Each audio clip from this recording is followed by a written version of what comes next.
no pudo descansar el señor por la acción que termina haciendo este compañero. Claro. Y va y le da un jalón de patas a todos los que entraron en su casa. Se despierta, revisa el teléfono y tenía como 8 llamadas perdidas de su esposa. Él le marca, su esposa rápido contesta, pero le contesta tan alterada que ni siquiera podía hablar. Y él rápido, o sea, él intuye que algo pasó y su esposa solamente le dice: Miguelito, hijo, Miguelito, mi hijo.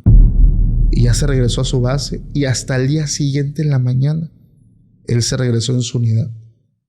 Cuando él llega a su casa, se enteró de algo muy triste. Su esposa tenía un día de fallecida. Diablos. Y cuando él relaciona la hora en la que fallece ella, era la misma hora en la que él estaba en el lago. No sé, ha sido bastante catártico el sentarme a platicar con mi esposa cosas que jamás le había platicado a nadie, que jamás quizá le platique a nadie. Pero ha sido bastante catártico al punto de que recordé que era llorar.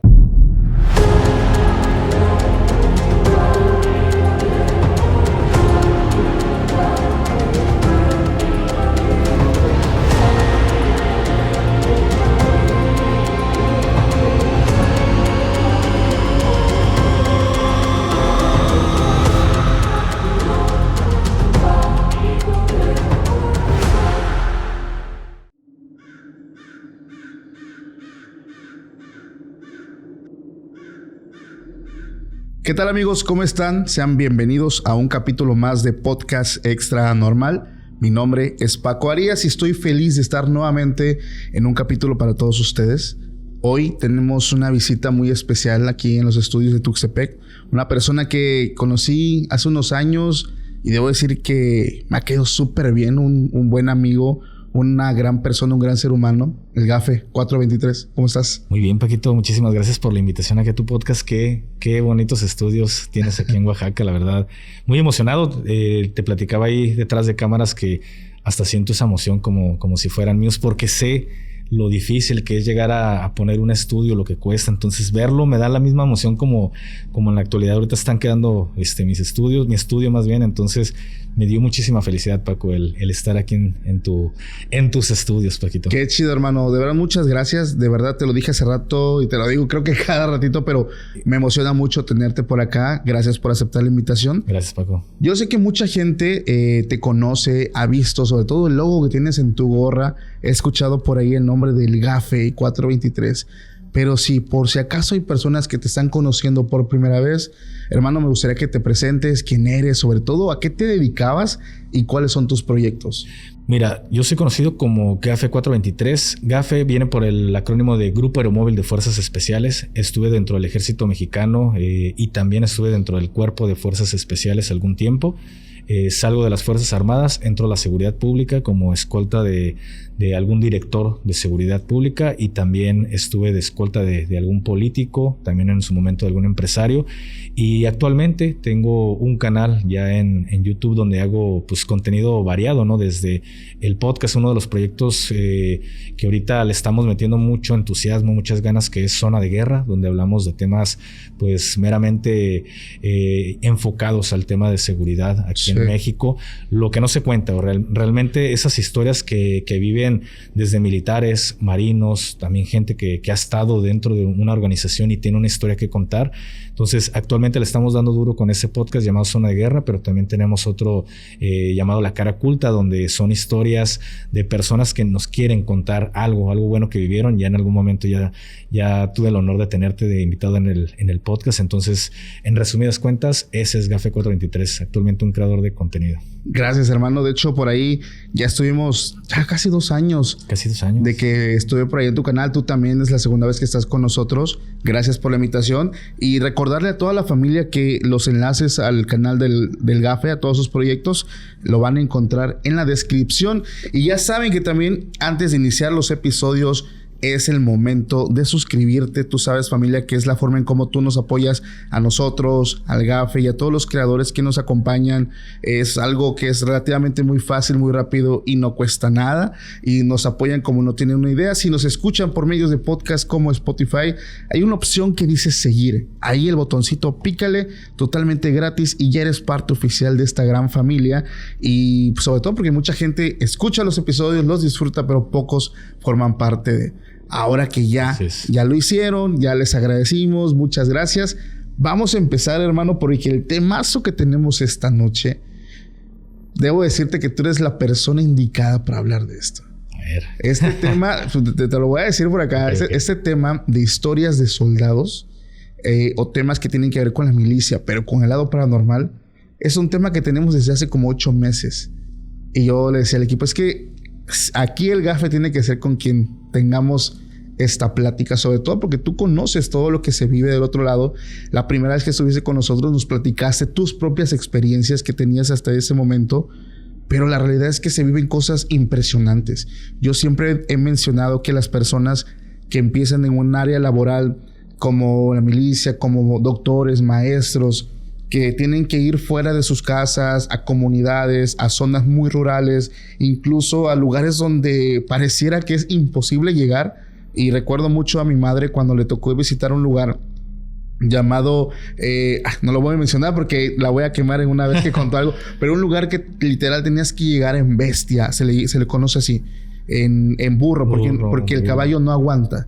Entonces es llegar horas y llegar a un pueblo donde hay como 300 habitantes, tienen una sola escuela y presenciar cosas que no tienen explicación en esos lugares, bolas de fuego en los cielos, en las montañas, gritos, como risas en el monte. Son cosas que la gente vive cuando está en estos lugares, cuando visita lugares que son muy, muy alejados. Y sobre todo que están muy solos. No sé, ¿tú qué opinas de eso?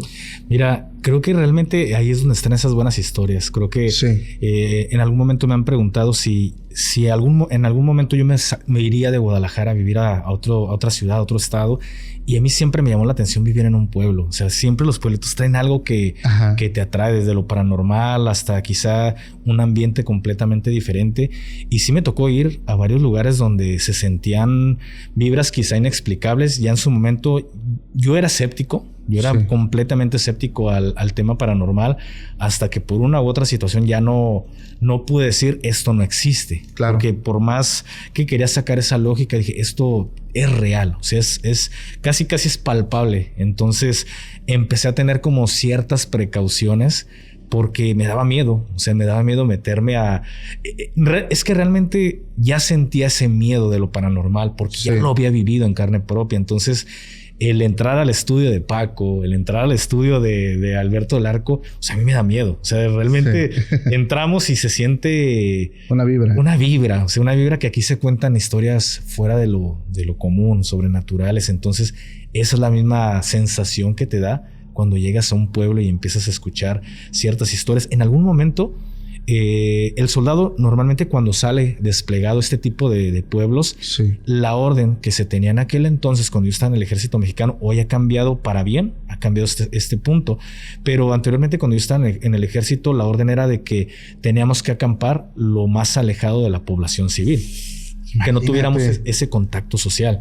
Entonces, pues uno iba a los pueblos y no acatábamos esas órdenes. Claro. Porque de cierta forma buscas lo más que se pueda la comodidad. Entonces, normalmente el modo de operación de un soldado es llegas a un pueblo y pides el apoyo al alcalde o bien conocido también como presidente municipal de si te puede dar un alojamiento. Normalmente siempre te prestan la Casa de la Cultura del municipio. Pero en una ocasión estábamos en un municipio, no puedo decir por diferentes situaciones cuál era este lugar, pero veníamos de una situación bastante complicada porque estábamos buscando gente de esa mala que había renunciado a algunos de nuestros compañeros. Entonces la cacería estaba al 220, pero también traíamos este cansancio ya acumulado de estar todo el tiempo en esta situación de estar queriendo localizar el paradero de estas personas. Llegamos a un municipio y recuerdo que pedimos el apoyo de si nos prestaban algún alojamiento y como siempre nos dieron la Casa de la Cultura. Pero la Casa de la Cultura era pues una habitación grande, era muy muy grande, que estaban en la planta alta de una, pues, se puede decir un pequeño edificio, pero era una planta ya completamente vieja porque el suelo era completamente de madera, pero esa madera que ya cuando pisas hasta cruje, pero no podíamos hacer alimentos dentro de esta habitación. Entonces nos prestan una casa que estaba completamente abandonada y se nos hizo raro porque estaba muy cerca de la Casa de la Cultura. Llegamos a esta casa que terminamos alojándonos y como siempre el soldado pregunta ¿qué pasó aquí? Porque estaba en completo abandono. Y ya por ahí una persona nos comenta, la que nos prestó este terreno junto con esta casa abandonada, nos dice, lo que pasa que aquí había una pequeña que desgraciadamente una persona entró y abusó de ella, pero al momento de que abusa de ella también la termina desviviendo. Entonces era tan constante la presencia de esta niña porque se empieza a aparecer esta pequeña en esta casa que los padres tuvieron que abandonar la propia casa porque no aguantaban el tener que estar viendo a su hija que ya había fallecido. Claro. Entonces, quizá muchas personas empezaron a juzgar de que pues traen algún tema ya mental por la pérdida de su hija, que terminaron abandonando la casa. Y como siempre, hasta en los pueblos pasa de que no falta el paracaidista que llega y se quiere instalar y la casa jamás pudo ser habitada porque veían la presencia de esta niña. Entonces tener una fotografía que habían sacado como en algún ciber, imprimieron una fotografía de la niña en una hoja y la tenían pegada. Entonces nos dicen, si ustedes quieren, aquí pueden hacer la comida. Aquí a nadie le va a molestar. Entonces, en esa ocasión, cuando los soldados salen desplegados, como en nuestro caso, nosotros no llevamos cocineros, no llevamos los servicios como la gente suele imaginarse. Nosotros somos los que nos preparamos de comer y hacemos todas estas labores.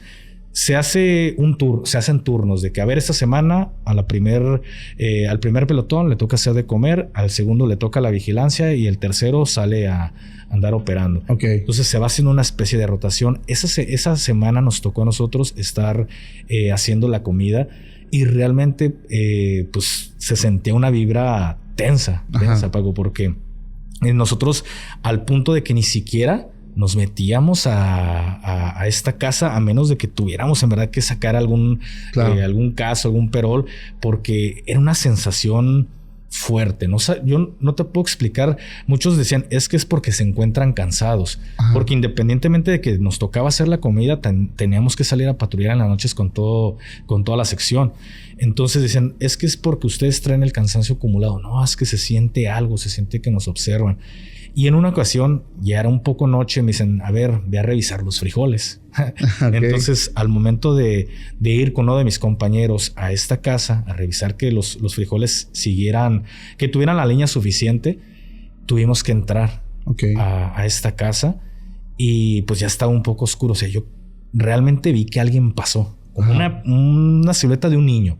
Yo no te puedo decir era la niña, pero era la silueta de una sombra pequeña. Una sombra pequeña que me estaba observando desde una habitación que tenía, ponle que unos 3-4 metros cerca de mí. Y de esas veces que tú estás levantando quizá un objeto y de reojo ves pasar a alguien. Pero yo primero de reojo sentí que había alguien observándome. Cuando hice este pequeño movimiento es como yo siento que algo pasa. Entonces hasta aventé el perol. Y salió mi compañero, se mete más bien mi compañero y me dice, ¿qué pasó? ¿La viste, verdad? Y le dije, ¿qué? No, manches. ¿La viste? A la niña. Y yo, pues vi una sombra. Es que yo también la he estado viendo. Y ya en eso fuimos y le dimos parte al cabo de comandante de escuadra de, a mi cabo me pasó esta situación.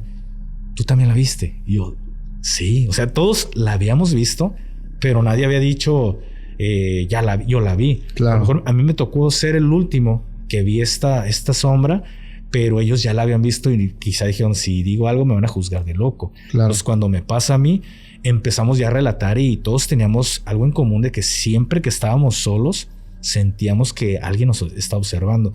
Y esto pasó por aproximadamente una semana que estuvimos ahí, de que ya era el miedo, Paco, ya era el miedo de tener que entrar a la casa de noche porque sentías una presencia. Lo curioso es de que no se sentía amigable. Ok. O sea, se sentía como esas veces que te invitan a que salgas. Ajá. Que no tienes nada que hacer ahí. Entonces, sí era algo complicado. Entonces, historias de este tipo te sueles encontrar en los pueblos. Historias de que el papá andaba borracho y desvivió a la señora. Entonces, es muy común que terminamos casi siempre alojándonos en lugares donde hay cosas a lo mejor paranormales. Imagínate que nosotros siempre buscamos lugares malditos, ¿no? Para explorar, pero ustedes literal llegan a veces a vivir ahí, no porque anden buscando el fenómeno, sino porque es donde tienen que descansar, donde tienen que comer, donde tienen que estar. Y estar muy cerca de un explorador igual urbano o un investigador viviendo este tipo de experiencias es muy fuerte. Fíjate que nosotros hemos platicado en muchas ocasiones que justamente como tú lo mencionas, hay partes, hay pueblos donde tienen historia. Debo mencionar algo de lo cual no estoy orgulloso y te lo estaba yo platicando hace unas horas. Cerca de donde soy hay municipios donde se practica todavía el linchamiento. Claro. Y eso es algo muy cruel y lo digo yo abiertamente, incluso para ver si las autoridades pueden hacer algo, porque no es correcto. Y hay lugares, hay casas, hay zonas donde la gente por cualquier situación puede atentar contra la vida de otra persona porque supuestamente se sabe que hizo algo, pero no hay pruebas, no hay nada, y va toda la gente y acaba con ellos, los empalan, los golpean, etcétera, y terminan pues desvividos en sus propias casas. Y hay muchas casas que tienen historias que tienen que ver con apariciones, con fantasmas, con espíritus. Una serie de situaciones. Yo te quiero contar una historia, hermano. A ver, porque esa que tú contaste está muy buena. Esta se llama El Espectro. Y te quiero hacer una pregunta. Yo sé, y probablemente me equivoque, que si tú estando dentro del ejército, ya en misión, con tu pelotón, etcétera, tú no puedes cometer el error de decirle algo o hablar algo que parezca ilógico. O sea, te pueden tomar a tonto, ¿no? Acabo de ver un fantasma, ¿no? O sea, lo puedes mencionar tal vez a tu compañero que tiene tu confianza, pero como que armar un drama por eso, ¿qué puede suceder? ¿Se burlan o algo así? Pues mira, realmente cada pelotón es una familia. O sea, si lo vemos de esta forma, cada pelotón es una familia. Sí. Nosotros somos parte de una compañía, de un batallón, Uh-huh. y es muchísima gente. Entonces, hay los que son escépticos, hay los que son creyentes, hay los que son adoradores, inclusive hasta de la Santa Muerte. O sea, sí. Creo que terminas o embonando o no terminas embonando en una Ajá. familia. Pero cuando eres escéptico es cuando, al menos fue en mi caso, todos creían Uh-huh. en lo paranormal porque ya eran más antiguos que yo. O sea, ellos me decían, cuando tengas esa antigüedad, porque yo estaba prácticamente nuevo dentro del ejército, se te va a quitar lo escéptico, porque vas a tener acercamiento con cosas que a veces son inexplicables. Claro. Y yo era de que nada, eso no existe, hasta que por situaciones, creo que ya te lo platiqué en algún momento, me toca el vivir, el conocer algo directamente. Entonces, ya a partir de que a mí me pasó, no era como que, esto no existe. Sí. Yo ya entraba dentro del círculo de, yo no quiero entrar ahí, ¿no? A mí me da miedo entrar quizás a ese lugar que está abandonado, que sabemos que quizás estén apareciendo espíritus o demás, pero depende mucho, Paco. Depende mucho quién es el que tenga al mando, si puedes tener esta apertura de decir, sí, me está pasando esto, o mejor te lo reservas porque se van a burlar de ti. Mira, es que ¿por qué te digo esto? Ernesto, ese es su nombre real, y él nos compartió su historia, pero él tuvo como un shock porque él no era creyente de nada. De hecho, él no cree en Dios, no creía en nada, pero se topó con compañeros que sí eran creyentes. Y él menciona que en una ocasión él avanzaba con su pelotón, un grupo más o menos en ese entonces como de 8 militares, fueron enviados a una misión en Chiapas y llegaron a una zona donde supuestamente tenía que ver con algo del crimen. Cuando ellos van llegando a una zona como a un tipo ranchería, como que ellos paran porque tenían sed y se había acabado el agua, etcétera. Y se paran como a mitad de la nada para preguntar porque había unas cuantas casitas. Y pues que ellos iban a preguntar, ¿no? Estaban platicando para ver quién se acercaba, quién iba. Estaban literal al lado como de un tipo selva. Y ellos empiezan a escuchar como gritos que provenían de dentro. Gritos claritos. O sea, aquí no es un... se parece. No. Gritos de ayuda. En ese momento pues todos se alertan y como que se van desplegando despacio para ir avanzando y siguen escuchando los gritos como de ayuda, auxilio. Para esto estaba lloviendo, entonces había mucho lodo y era muy resbaloso, te podías caer en cualquier momento. Y ellos seguían avanzando y vieron que había como un pequeño arroyito de agua, pero estaba como a unos, ¿qué te gusta? 50 metros, pero estaba hacia abajo. Ellos estaban hacia arriba, como que había un desnivel y ahí estaba el arroyo. Los gritos se van haciendo muy fuertes, pero muy, muy fuertes, pero eran gritos de niños, no de adultos. En eso, Ernesto, que era la persona que iba hasta adelante, él fue la primera persona en ver. Cuando llegan al borde para descender, ellos ven que ellos le calculan como unos 4 o 5 niños que estaban en un arroyito completamente desnudos, pero que hacían como que se estaban ahogando. Incluso nos comenta que había un niño más que simplemente estaba flotando boca abajo, como si fuera un tronco. Ese ya ni se movía. Y él alerta a sus compañeros y los demás, como que unos 2, 3 alcanzaron a ver a los niños, los otros simplemente venían atrás. Se apuran como que a bajar rápido para lanzarse, pero estaba muy resbaloso, y es cuando ellos empiezan como a tropezar, se resbalaron, cayeron, se lastimaron horrible. Uno se rompió la cabeza con una piedra, el otro se lastimó el codo, o sea, resultaron heridos, muy heridos. Y cuando Ernesto cae, rápido se reincorpora para pues lanzarse al río, al arroyito, perdón, se dio cuenta de que ya no había nada. No había nada, o sea, los niños que él había visto, que estaban pidiendo ayuda, incluso el niño que estaba flotando, que parecía que estaba ahogado, ya no estaba, no había nada. En ese momento, él le dice a sus otros 2 compañeros, oigan, ¿ustedes también los vieron? Sí, pues claro, lo escuchamos. El problema es que los que venían atrás, resulta que ni vieron ni escucharon nada. Dice, nosotros los venimos siguiendo porque resulta que ustedes escucharon algo y resulta que no hay nada. O sea, y como que vino, como digamos por acá, una cagotiza, ¿no? De que están bien locos. No, es que sí se escuchó y ellos, yo lo escuché, yo también lo escuché. Y Ernesto, pero es que yo también los escuché y los vi. Y estaban acá, entonces como que empiezan a dudar y como que se empiezan a separar para rodear el arroyo, para ver entre los árboles si había algo, con la esperanza de encontrar.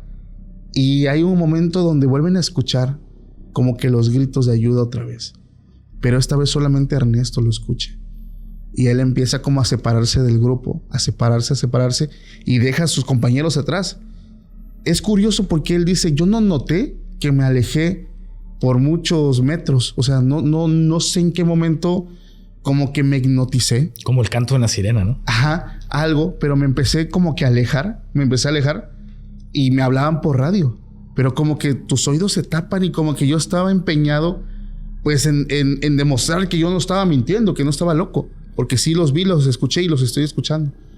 Y él se empezó a perder. Y ellos hablándole en radio, no, oye, ¿dónde está? Que no sé qué. Y hay un momento donde llega a un lugar, imagínate, era un montón de árboles, tipo selva, oscuro, lloviendo, él nada más con su arma y con su linterna. Y el radio sonando. Y llega un punto donde deja de sonar. Pero él dice que se quedó parado. Y ve clarísimo, como atrás de un árbol, como si un niño estuviera jugando a esconderse. Se asomaba, se reía y se escondía. Para ese momento él pensaba que se trataba de un niño real. Él empieza a caminar muy lento. Y le dice, hijo, ¿estás bien? ¿Te pasó algo? ¿Estás bien? Y cuando llega, se asoma y no había nada. él solamente escucha una frase en la radio que es como que lo vuelve a conectar. Que dice, vámonos a la verga de aquí, güey. Aquí hay algo. O sea, ya estaban ellos diciéndole que se trataba de un tema sobrenatural. Dice que él en ese momento se da la vuelta, intenta correr, pero había un lodacero, había lodo por todos lados, le costaba mucho. Sus compañeros ya lo andaban buscando por otro lado. Él llega hasta cerca de donde está la camioneta estacionada y es donde se resbala. Dice, yo me resbalé. Me caí, dice, me golpeé. Mi linterna fue a dar como a unos metros de mí. Cuando me levanto para reincorporarme, ya estaba pues alterado pues, de lo que vio. O sea, ahora sí estaba completamente seguro que vio algo. Dice, la linterna se quedó en el piso apuntando pues para un lugar. Cuando él se agacha para agarrar su linterna, la luz le demostró que no había una, hermano. Habían como 10 cruces de niños. Lo que él me cuenta es que en ese lugar, hace ya muchos años, fueron y botaron cuerpecitos de niños. Ahí, en ese lugar. Y él se dio cuenta por el montón de cruces. Y las cruces tenían fechas de nacimiento, fecha de defunción. Dice, Paco, eran niños de acaso 6, 7, 8 años, a lo mucho, 9 años. Y eran las mismas edades aproximadas que yo veía que estaban ahí en el lago. Dice, eso que yo vi al final, no se lo conté a nadie. No me atreví a contárselo a nadie. Es algo que hasta el día de hoy me atrevo a externarlo, pero que en mi momento, cuando yo estaba al servicio, no lo conté. Es que fíjate que como te comento, a veces contar ciertas historias te deja como quizá como un loco, pero yo te voy a ser honesto, todos lo creen. O sea, es que cuando tú estás en las Fuerzas Armadas, tengo compañeros que han sido policías, tengo compañeros que han sido bomberos y siempre te topas con cosas extrañas. Que creo que como yo, en mi caso, que era escéptico en ese momento, por más que querías decir, darle una explicación, no se la encontrabas. Y así te encuentras muchas personas dentro de las Fuerzas Armadas o de diferentes como servicios públicos, como bomberos, policía, que se topan con ciertas cosas, pero tratan de decir, esto no pasa. Pero ¿cuántas historias de estas no viven los soldados, los policías? Porque tenemos un acercamiento. No es lo mismo que digas, Paco es la persona que cuenta, que ha vivido, que se mete a una casa abandonada, a decir, pues un militar es el encargado de dar muerte, ¿no? Claro. Entonces, ¿cuántas cosas no han visto los militares? ¿Cuántas cosas no se terminan callando? Yo, al saber que venía aquí contigo, Paco, pedí a mi comunidad que me contara historias que habían vivido, porque sé que mi comunidad muchos han sido militares, o también hay personas que quieren o aspiran a ser militares. Hubo una historia que me llamó mucho la atención, porque es una historia de la Revolución Mexicana, pero me llama la atención porque es un joven que relata la historia de una persona que libró las batallas dentro de la Revolución Mexicana. Wow. Esta persona lo conocían como José María, de estas leyendas que van pasando de generación en generación. Sí. Y cuenta la historia de un señor que se llamaba José María, que este señor se queda viviendo en su casa después de la revolución. Y hoy en día sabemos que esto es un trastorno por estrés postraumático. Claro. Pero en ese momento el señor estaba pasando por toda esta situación de la niebla de la guerra, de lo que había vivido mientras estaba en la revolución. Pero lo empezó a bajar con alcohol. Y llegó un punto en el que él ya se había convertido en una persona bastante ebria. Cuenta la leyenda que este señor un día de repente empezó a escuchar el galopeo de los caballos, ¿no? Ajá. Que se iba acercando cada vez más a su propiedad. Y esto fue durante las 12 de la noche. Cuando esta persona sale de su propiedad, se percata de que en su terreno no hay absolutamente nada. Pero él escuchó claramente el galopar de un caballo. Entonces, él empieza a decir, bueno, quizás sea por lo que estoy tomando y las cantidades que estoy tomando. Y empieza a tratar de bajar la cantidad de alcohol que estaba tomando. Y al día siguiente pasa exactamente lo mismo. A las 12 de la noche, mientras que sonaban las campanas de la iglesia, al dar el último toque de las 12, Sí. vuelve a escuchar cómo galopeaba el galopeo de un caballo. Y empieza a escuchar cómo gime el caballo. Sale y se percata nuevamente de que no hay nada. Y esto empieza a ser muy constante, hasta el punto en el que él ve claramente un jinete. Ujú. Lo curioso es que cuando él ve al jinete, lo ve a través de una ventana. Cuando él sale, otra vez no hay absolutamente No hay nada. Pasan los días y él ya sabía que había algo más detrás de todo esto. La leyenda cuenta que hubo un momento en el que él sale y se encuentra este jinete. Ujú. Y cuando el jinete baja de su caballo, era uno de sus amigos.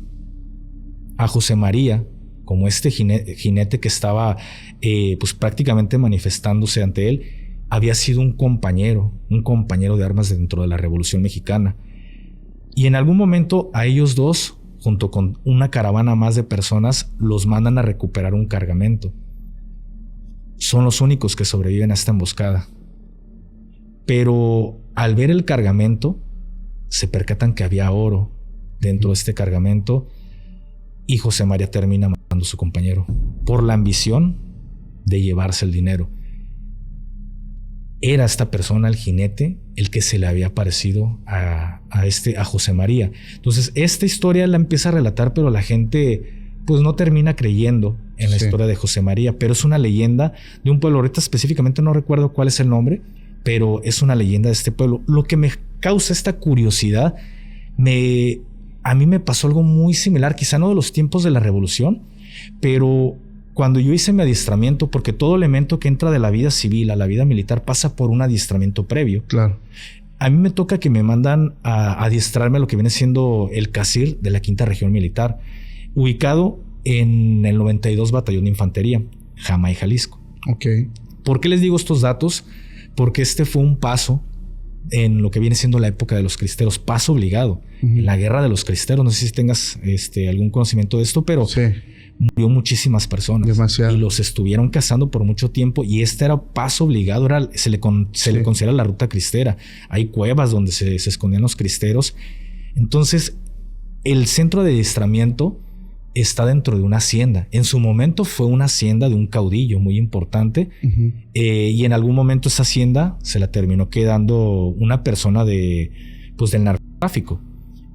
Y el ejército en algún momento asegura esta hacienda porque detienen a este personaje que te hice mención hace un momento.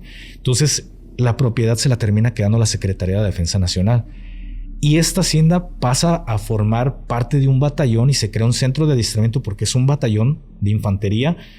Es un terreno enorme. Es enorme el terreno. Y luego te encuentras el centro de adiestramiento regional. Pero lo que viene siendo la dirección general o la dirección del centro de adiestramiento era la hacienda, Paco. Sí. Entonces tú te metes a la hacienda y, sientes una presencia durante las noches. Cuando ya está oscuro, sientes que alguien te va siguiendo o escuchas como el paso del que alguien va rompiendo algo de hojarasca con los pies, volteas y no encuentras nada.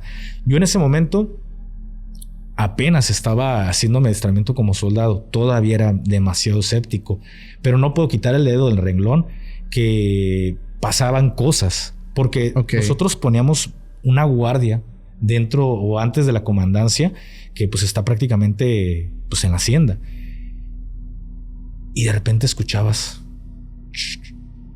cómo empezaban a pisar la hojarasca. Tú estabas caminando porque tienes que estar caminando. Sí.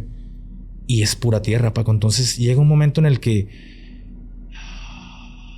sientes el frío, sientes la respiración de que alguien te está diciendo, hasta casi puedes escuchar que alguien te dice algo al oído, y es el miedo de voltear.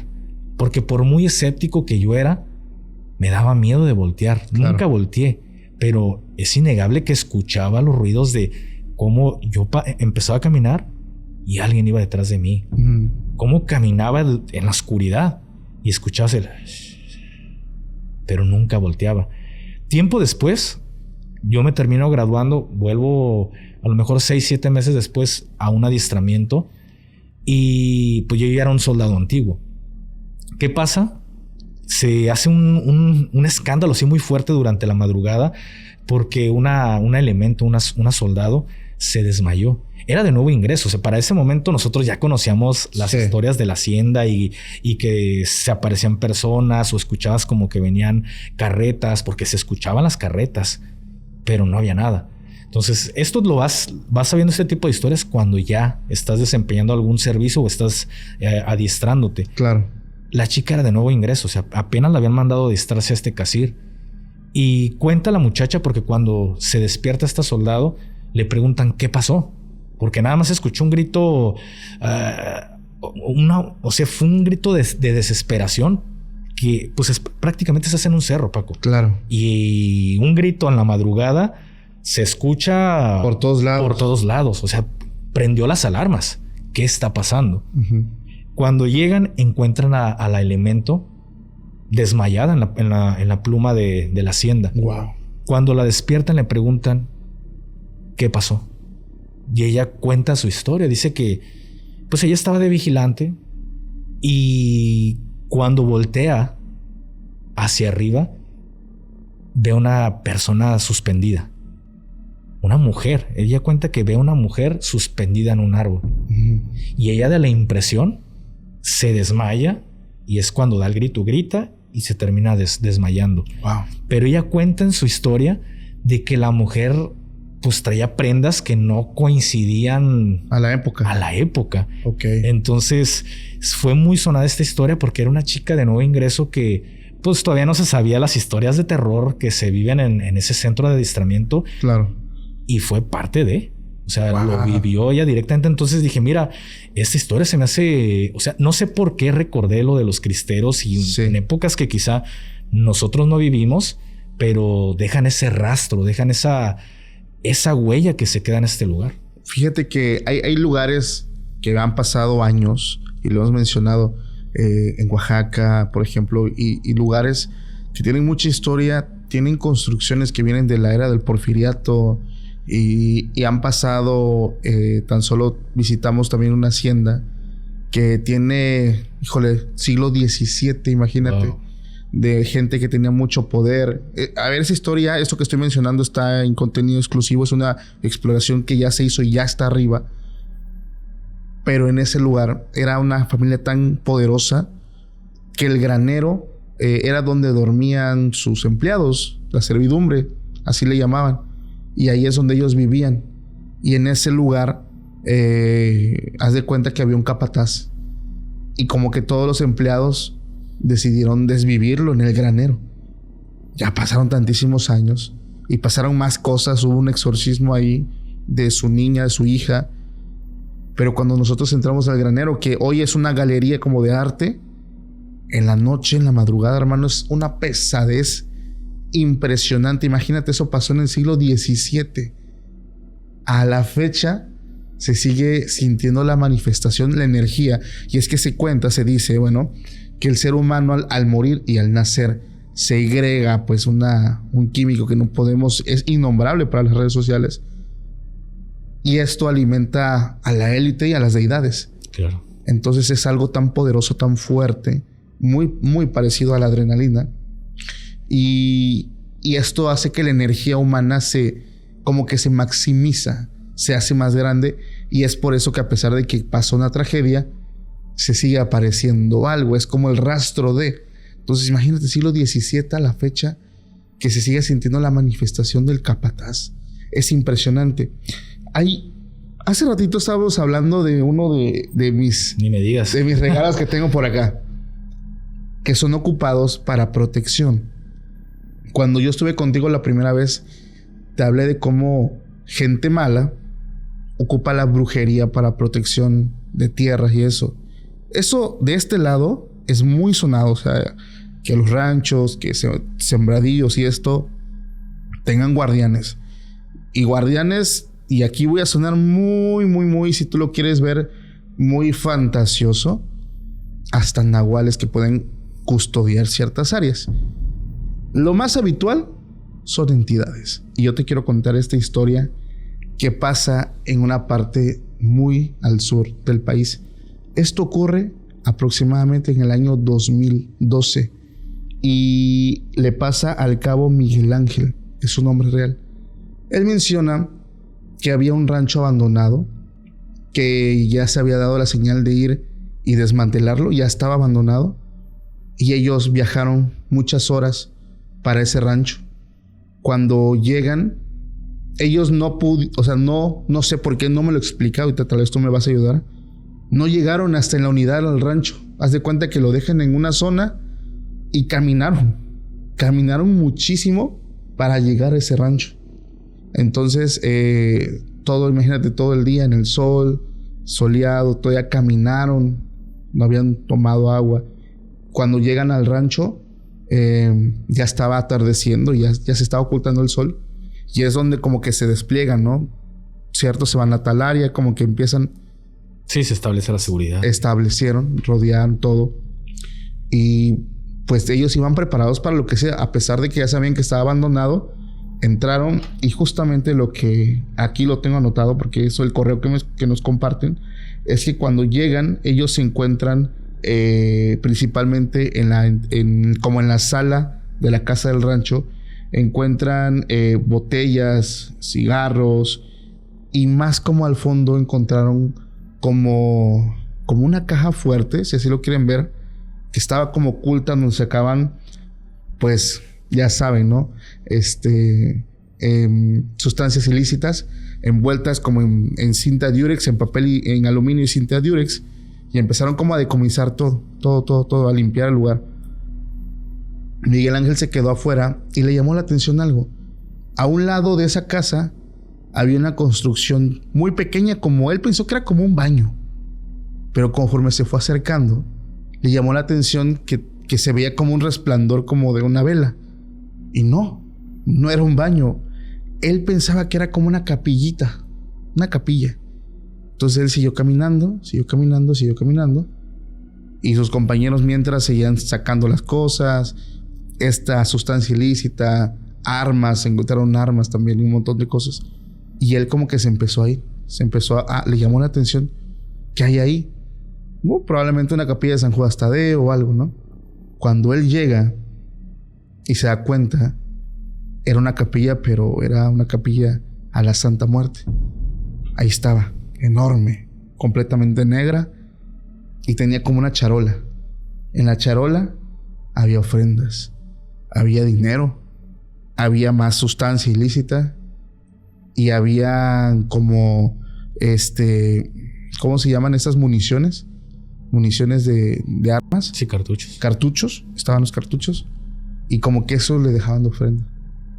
Él iba con una bolsa y pues se le hizo fácil también a la bolsa, ¿no? Y ya. Él menciona que cuando guarda todo, como que siente un aire que entra, como que corre, pero un aire frío, así. Y apaga 2 velas que estaban ahí en la capilla. Se apagan. Pues él dice, chingaderas, ¿no? O sea, vámonos. Se fue. Y fue a seguir ayudando a sus compañeros que seguían sacando más cosas, estaban terminando. Pero él a partir de ese momento se empezó a sentir un poco extraño, como mareado, como cansado. Se sube a la unidad y eran como 4 horas para llegar a donde estaba su base, y se fueron. Ya como faltando poquito para llegar, se seguía sintiendo muy mal. Como que de repente se quedaba dormido parado. O sea, se iba como que agarrándose mientras cerraba los ojos y se estaba quedando dormido. Y él decía que soñaba a su hijo. Él tenía un niño como de 6 años. Pero lo soñaba en un lugar completamente oscuro. Pero como que estaba acostado, pero como que gritaba. Y él no podía ayudarlo. Él como que reaccionaba, pero tenía muchas náuseas, mucho mareo, mucho cansancio. Él pensaba que en cualquier momento se podía desmayar. Y él dice, es que probablemente fue un montón de horas que estuve en el sol, no tomé agua, etc. Tanto así que ya casi llegando a la base empezó a vomitar. Pero ahí en la batea de la camioneta. Dice que los compañeros se molestaron. Oye, no manches, pues asoma la cabeza para afuera mínimo, ¿no? O sea, no le dio tiempo. Dice, ahí le salpiqué las botas a unos compañeros, pues sí molestaron. O sea, me dijeron, estás bien, pero oye, no manches. pues tú vas a limpiar aquí, ¿no? Vas a limpiar todo lo que ensuciaste. Pero él se seguía sintiendo mal. Pero sentía una sensación y la sensación era miedo. Él sentía como que algo iba junto con él, como que algo lo seguía, como que él no lo sabe describir, pero él menciona que era la energía de otra cosa que estaba muy cerca de él. Él se sincera con su líder, no sé cómo se llama, su comandante, y le dice: Señor, me encontré con esto en esa parte del rancho y pasó esto y me siento así. O sea, como que le empezó a decir, y este señor solamente le dijo: mira, seguramente estás deshidratado, seguramente te dio un golpe de calor, no lo sé, descánsate. Se fue a su cuarto a dormir, intentar dormir. Toda la noche se la pasó teniendo pesadillas. En la mañana se despierta, revisa el teléfono y tenía como 8 llamadas perdidas de su esposa. ¿Qué pasó? Él le marca, su esposa rápido contesta, pero le contesta tan alterada que ni siquiera podía hablar. Y él rápido, o sea, él intuye que algo pasó y su esposa solamente le dice: Miguelito, hijo, Miguelito, mi hijo. ¿Qué pasó? Resulta, hermano, que su niño se puso mal, empezó a tener mucho vómito, muy curioso, al igual que él, mucho vómito, y él menciona que mientras estaba acostado ella no se dio cuenta, el niño se ahoga con su propio vómito, el pequeño se broncoaspiró, no se dieron cuenta y cuando lo encontraron estaba muerto. Diablos. En ese momento él se derrumba, o sea, explota, pero como algo en su mente le decía: fue porque tú tomaste lo que es mío, ahora yo te quito lo que es tuyo. Es como él lo interpreta, ojo, es como él lo interpreta. Y él finaliza el correo mencionando: no debí tocar eso, lo admito, no debí tomar lo que no era mío, pero era mi deber. Esa noche salí para mi casa al funeral de mi hijo. Eso ya tiene algunos años y es algo que al día de hoy no lo supera. Por amante de lo ajeno. Él siente que, pues prácticamente que fue su responsabilidad. Mira, esta historia te la voy a contar, no me pasó a mí, ajá, le ocurrió a mi hermano. Ok. Y entraría muy orgánica con esta historia que nos acabas de relatar. Sí. Mi hermano hasta la actualidad sigue desempeñando servicios como seguridad pública, como policía. Él, en el tiempo que lleva desempeñando este tipo de servicio, pues siempre le ha tocado que termina siendo escolta de algún mando. Uh-huh. En algún momento, él entra a trabajar en un municipio y toma el mando como, pues ahora sí valga la redundancia, como un mando. Sí. 03, 04. Entonces, él estaba encargado de un personal. En algún momento cuando él empezó o que él ingresó a la seguridad pública, pues desgraciadamente en México, pues el adiestramiento, o como la gente lo conoce, el entrenamiento, la capacitación, ajá, que viven los policías es deplorable. O sea, realmente no es burla, creo que al contrario es una llamada de atención claro, al gobierno de que se debería de preocupar más por adiestrar a su personal, porque en adiestramiento falta muchísima capacitación. Cuando mi hermano entró a trabajar con nosotros a la seguridad pública, pues yo no lo podía tener en ese sentido. No porque sea mi hermano, no quería decir que pues yo no lo iba a apretar en cuestión de adiestrarlo. O sea, yo me comprometía a adiestrar a mi hermano y quería que saliera un buen elemento. Hubo un punto en el que yo le enseñé medicina táctica. Uh-huh. Esto es de cajón, la medicina táctica es de cajón para los elementos de fuerzas especiales. Llega un momento en el que pues yo fui tan insistente con mi hermano en darle ese adiestramiento y siempre se hincapié en: debes de tener tu botiquín y el botiquín del malandro. ¿Por qué? Porque normalmente yo siempre cargaba con 2 botiquines de primeros auxilios. Uno era un botiquín tipo IFAC, que es para en casos de combate, son heridas en combate. Uh-huh. Y otro era, pues, si tenía que darle el servicio a un malandro. ¿Por qué? Porque un botiquín podía salir 10,000 pesos, mientras que el del malandro era hecho con a lo mejor 300 pesos que comprabas cosas en la farmacia. Porque estamos obligados a dar los primeros auxilios. Claro. Entonces, mi hermano ya tenía la capacitación en cuestión o en tema de medicina táctica, cosa que el gobierno nunca se lo enseñó. Quien se lo termina enseñando es su hermano. Y él en algún momento estaba desempeñando, te digo, este servicio como mando en un municipio, cuando llega una llamada de emergencia en el cual pues se pide el apoyo a servicios médicos municipales. Y como siempre, no hay una ambulancia para todo un municipio. Entonces, mi hermano acude al servicio a prestar el apoyo, a ver en qué podía terminar ayudando. Porque pasa, hace muy poco me dice mi hermano, gracias al conocimiento que tengo, lo que me enseñaste, hoy le salvé la vida a una persona, y me contó hace muy poco. Entonces, es muy común que a veces siendo policía terminas desempeñando funciones que a ti no te compete. Este es el caso de mi hermano. Dice, comisión que no te nombres, comisión que no te apañes, ¿no? Lo platicamos detrás de cámaras. Entonces, ¿qué pasa? Llegan a una casa y cuando entran al domicilio, porque las personas les permiten ingresar, desgraciadamente ya había una persona que había fallecido, tendido en su cama. Era el señor de la casa. Se encontraba muy enfermo este señor. Entonces, cuando ellos llegan, pues llegan como primer respondiente ahora prácticamente, en lo que llegan y llega el médico y termina levantando el acta de que pues murió por causas naturales. Claro. Todo el servicio se entrega sin novedad, se pasan, se retiran del lugar y ellos al día siguiente se van a su casa, Paco. Mi hermano había metido a trabajar a uno de sus compañeros, a un amigo que él tenía desde la infancia, lo metió a trabajar a dicho municipio y todo el tiempo andaba con mi hermano. Entonces vivían prácticamente en el mismo fraccionamiento.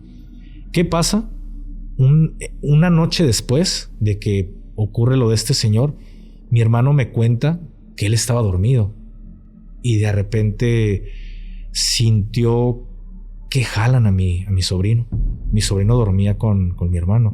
O sea, siente que le dan un jalón, pero él cree que fue pues cosa de su hijo, a lo mejor que se movió y se recorrió un poco para la cama. Él agarra a su pequeño, porque en ese entonces tendría mi sobrino como 2 años, 3 años por lo mucho. Chiquito, ¿sabes? Muy pequeño, y lo vuelve a poner en la parte del medio de la cama, a un lado de él y de su esposa. Más bien, en medio de él y de mi cuñada. Dice que se empieza otra vez a quedar dormido cuando lo despierta una fuerza, o sea, tremenda, de que él siente que vuelven a jalar a mi sobrino. Y él lo agarra y él siente que está forcejeando con alguien. O sea, como que alguien se quiere llevar a mi sobrino. Y él lo vuelve a jalar al punto que hasta mi cuñada agarra a mi sobrino y entre los dos lo jalan. ¿Y qué pedo? Se sientan, empiezan a hacer una oración y mi hermano pues trae este sentimiento de que algo pasó. Al día siguiente en la mañana se va a trabajar nuevamente.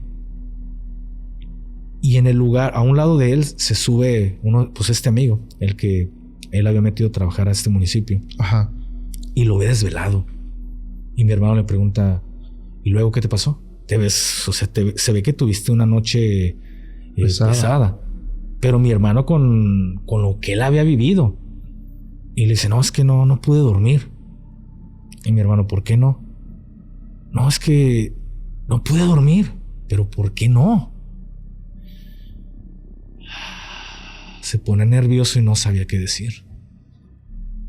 Me vas a juzgar de loco, pero se me aparecieron cosas en mi casa. Y mi hermano dice, ¿qué se te apareció? No, pues vi una sombra de un señor, de una persona, una sombra al parecer era como un hombre. Y mi hermano dice, a ver, yo también en la noche tuve una situación que de algo paranormal, o sea, me pasó esto con mi hijo. No, es que también yo viví esta situación. Y mi hermano dice, a ver, güey, le dice por su nombre, ayer fuimos a un servicio, ¿recuerdas? Sí. Al chile, o sea, háblame de huevos. ¿Agarraste algo de esa casa? O sea, de huevos, ¿agarraste algo de esa casa? Sí. Sí. No, man. ¿Qué agarraste? Pues cuando la persona estaba ahí ya sin vida y en lo que esperábamos a que llegaran los de el médico que va a levantar el parte de que pues falleció por causas naturales, pues yo esculqué al señor. Y traía una cartera y su cartera traía 5,000 pesos en efectivo. ¿Y qué hiciste? Se los quité. Y luego, güey, ¿por qué estás haciendo eso? O sea, mi hermano dice, fue un jalón para todas las personas. Y efectivamente, cuando mi hermano llega al municipio, reúne al equipo con el que había trabajado. Vivieron algo y todos coincidían que habían mínimo visto algo paranormal o habían sentido fuerzas feas en su casa. Claro. Entonces mi hermano le dice a este chavo, vas a regresar ese dinero. Pero por obvias razones no puedes llegar y decir, oiga, vengo a entregarle el dinero que mi compañero se robó.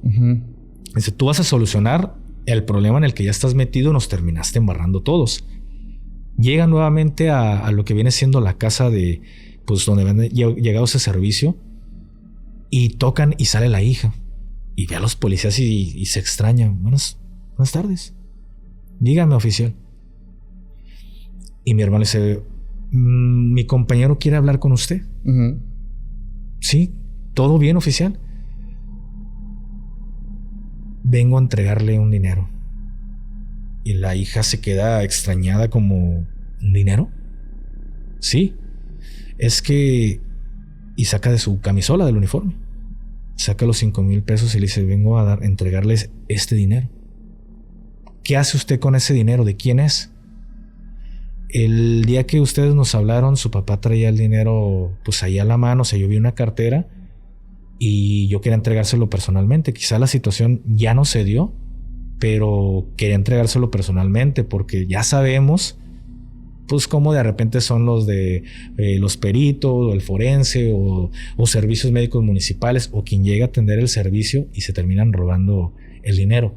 Qué irónico, ¿no? Porque él fue el que mediante ese pretexto fue su excusa para decir, yo tomé el dinero para entregárselo y evitar que se lo robaran. Claro. La realidad es que él se lo había robado. Entonces la hija le dice, la muchacha le dice, muchísimas gracias, oficial, no sé cómo agradecérselo. Estamos muy preocupadas por ese dinero porque a mi mamá la van a operar y nos faltaba pues esa cantidad para poder completar lo de la operación de mi mamá. Y justamente mi papá pues había conseguido ese dinero y desgraciadamente termina falleciendo, pero mi papá había conseguido el dinero. Entonces ahí es donde la historia es como, o sea, no pudo descansar el señor por la acción que termina haciendo este compañero. Claro. Y va y le da un jalón de patas a todos los que entraron en su casa. Entonces entregan el dinero y todo se termina. Entonces mi hermano me relata esta historia porque yo lo vi preocupado, vi a mi cuñada preocupada, pero mi hermano es un tanto escéptico. Él todavía sigue siendo muy escéptico en ese sentido, a pesar de que ha vivido muchas cosas. Escucho ruidos, pero siempre trata de darle una explicación.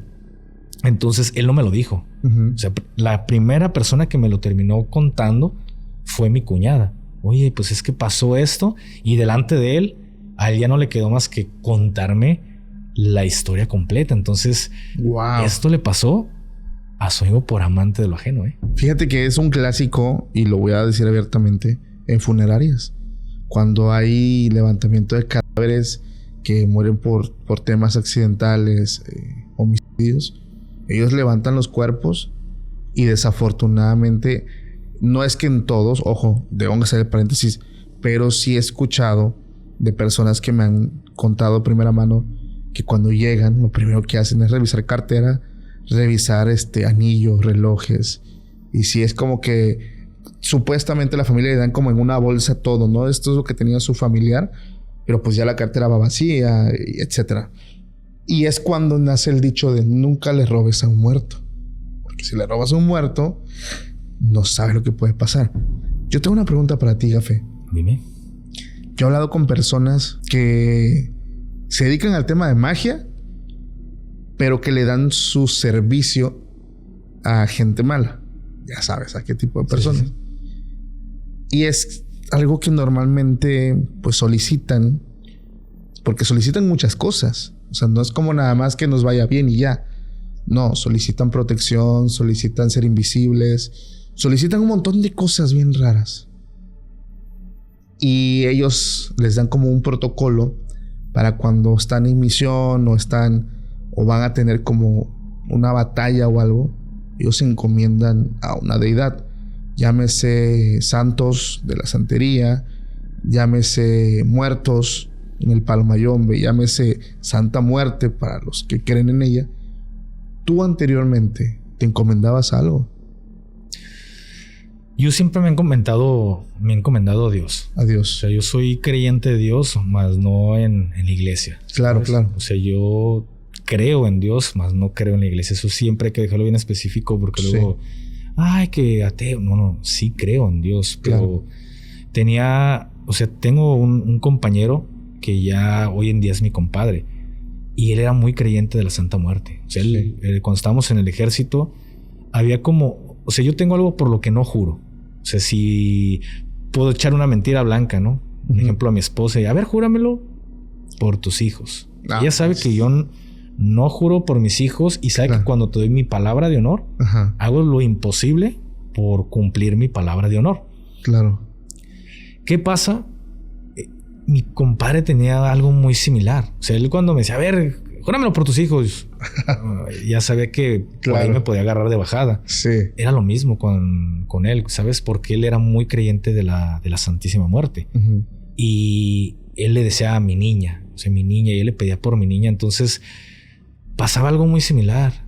Él siempre le pedía protección y a veces estando con él era como si sintieras que entrabas como una burbuja en el cual no te pasaba nada. Okay. O sea, accidentes. Sí. En un momento vimos un accidente que incluso él casi pudo haber perdido la vida y no le pasó absolutamente nada. Entonces, él tenía esta deidad, este santo al cual le pedía muchísimas cosas y yo decía, ven para acá, tío, ¿verdad? Porque estando contigo me alcanza, dirían por ahí, el que a buen árbol se arrima. Pues algo de sombra le va a tocar buena, ¿no? Entonces me pasaba muy seguido con hoy en día mi compadre. Yo te quiero contar una historia que tiene como 3 años y medio que la conté por primera vez. No sé si tú en algún momento la escuchaste porque se hizo... O sea, fue una historia que llega al correo, pero el soldado que lo vive es una persona que actualmente sigue en servicio. Y él agarró su teléfono y él se grabó. Entonces yo vi su video, vi su correo, o sea, como que envió su historia a muchas partes. Y sí está bien pasado de lanza lo que él vivió. Porque él menciona, para no hacer tan larga la historia, que toda su vida quiso formar parte del ejército. Toda su vida. Siempre fue su sueño. Había gente que se burlaba de su sueño, que le decía, no, tú estás loco. Y pues él quería hacerlo. Entonces, pues él estaba prácticamente con esa ilusión de querer servir al pueblo, servir a su nación. Y afortunadamente, por azares del destino, como que se encuentra una convocatoria cerca de donde él vivía. Como que va, se presenta, tenía todos sus documentos, sobre todo su cartilla del servicio militar, que aquí en México requisito indispensable, ¿no? Para eso. Sí, yo sí lo tengo, de hecho. No. Ya no te sirve para nada. No me sirve para nada, pero la tengo. La tienes. La tengo. Y él, pues, va, hacen pruebas, creo que lo ponen a hacer ahí unas sentadillas, unas lagartijas, etcétera, ¿no? Para ver también su condición. Era delgado, o sea, no huesito, pero sí era delgado. Y como que él empezó a iniciarse en... Al mismo tiempo, él quería formalizar ya su noviazgo de hace como 5 años y quería, pues ya al ver la estabilidad que le podía ofrecer el ejército, pues ya se animaba a dar el paso de el matrimonio. Entonces él se casa cuando él ya está dentro del ejército, pero le tocó una mala suerte. Pues imagínate, el casado quieren, entonces quieres estar con tu pareja, quieres estar pues, compartiendo momentos bonitos. Claro. Y a él lo mandan a misión. Entonces tiene que ir por un tiempo. Donde lo mandan a él, y es una zona aquí de México, donde ni siquiera hay señal telefónica. Y él tenía que estar en una base que haz de cuenta que si no te llevaba tu unidad, del pueblo más cercano a la base eran 2 horas. 2 horas. Y salía solamente un camión una vez al día. O sea, créeme que la tenía muy complicada. Y él dice que de repente, para poder hablar con su esposa, pues tenía que salirse, como que salía y como que ya después de terminar sus labores y esto, como que buscaba como un cerrito, ¿no? Y como que buscar señal y ya a medio agarraba antena, red, y como que ya como que enviaba un mensaje, no estoy bien, ¿cómo estás? Y así. Hubo un momento donde él enviaba mensajes, pero su esposa no le contestaba. No le llegaban mensajes y no podía estar ahí todo el día, solamente era como una escapadita y regresaba. Entonces él se empezó a preocupar. Tenía relativamente poco tiempo, unos meses de haber entrado al ejército, y él tenía pues la pena y la vergüenza, ¿no?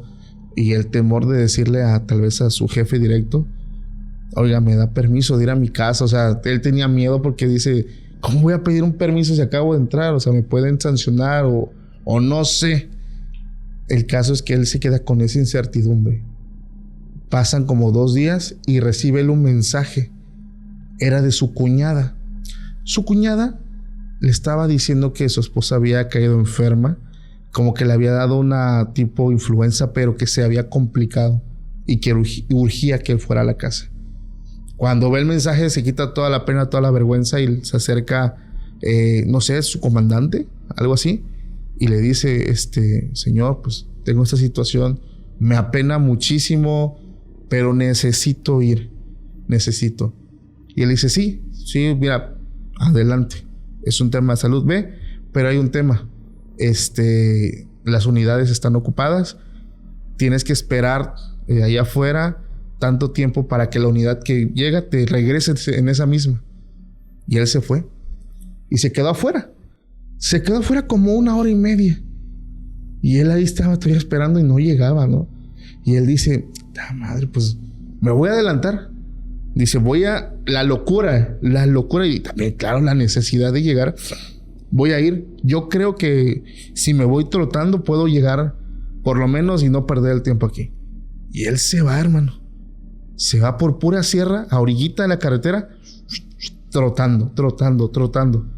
Y esperando ver la unidad que venía, ¿no? No la veía. Trotó 45 minutos, 1 hora. Tuvo que parar, cansadísimo, y dice: me dio mucha sed, tenía yo muchísima sed, pero una sed impresionante, o sea, y yo no, pues salía a las prisas, no traía, pues no hay como que voy a una tienda, no hay nada, estás en la carretera, y todavía avancé si acaso unos cuantos kilómetros, y pues dice: no sabía, me voy orillando a la carretera del otro lado, y como que escuchas agua, ¿no? Como que arroyo. Dice: pues ya la hice, agua. Pero para esto ya estaba atardeciendo, ya estaba haciendo de noche, y se desvía para adentro para buscar el arroyo, ¿no? Cuando va llegando, ve un niño. El niño que él describe es un niño como de unos 5 años, completamente desnudito.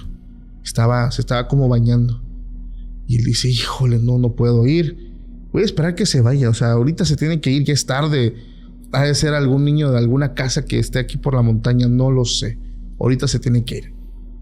Y se quedó esperando y el niño no se iba. Estaba ahí como en el agua. Dice: pues con la pena, no me interesa que esté encuadradillo, pero yo necesito tomar agua. Y es cuando él se acerca como que despacito y nada más alcanza a agarrar así el agua con la mano y a beber. Cuando siente una mirada encima y como que voltea la mirada, y el niño estaba mirándolo así fijamente, tal cual. Pero cuando él se le queda mirando ya de cerca, dice: Paco, lo que a mí me espantó mucho es que ese niño era muy pequeño, pero tenía como vello en sus genitales, tenía como apariencia como de adulto y tenía una cara espantosa. Me dio mucho miedo porque yo sabía que no era algo normal lo que yo estaba viendo. Y sobre todo que no estaban sus padres aquí, estaba solo. Dice que el niño se le queda mirando. Y él se queda parado y como que entra como en una hipnosis. Y sí, como que yo empecé a sentir que me estaba metiendo cada vez más al lago. Cada vez más. Y cuando ya estaba yo muy cerca, reacciono y el agua donde, o sea, ya estaba en un lugar donde el agua ya estaba llegando a la barbilla. Y ese niño simplemente me miraba y se estaba riendo y como que me estaba, no sé cómo, pero me estaba metiendo cada vez más. Y yo sentía como el agua ya me iba llegando. Y ya me iba llegando y me llega a la nariz y yo no me podía mover y me seguía metiendo más al agua y lo seguía viendo y estaba ahí. O sea, no era un fantasma, estaba como una persona real y se estaba burlando. Yo ya no podía respirar. Hubo un momento donde yo ya me estaba ahogando. En eso, como es ese trance como de que sientes que ya estás muerto, empiezo a escuchar de cerca en el oído la voz de mi esposa. Mi esposa dice, nunca me llamó por mi nombre, siempre me decía flaco, flaco. Y escuché cómo me gritaba, flaco, no, flaco, flaco. Y ese sonido como que nuevamente me hace como que accionarme y empecé como a salir y me fui a la orilla y como que volteaba atrás, yo ya no vi nada.